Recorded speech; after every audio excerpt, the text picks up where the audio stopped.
Hello guys and welcome back to the channel. In this video, I'm going to show you how you can download WhatsApp on laptop. So let's get started. There are two methods by which you can download WhatsApp on your laptop. First is by the official WhatsApp website or from the Microsoft Store. So I'm going to show you both. So you're going to go to the browser, go to the search bar and type in WhatsApp download. This is basically whatsapp.com download.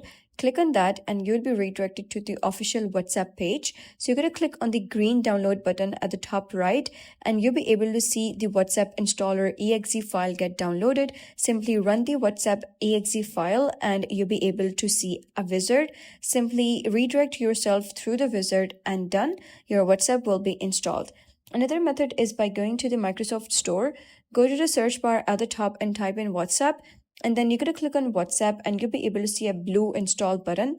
Click on that and wait for WhatsApp to get installed. And once done, simply open WhatsApp and scan your QR code and you're done.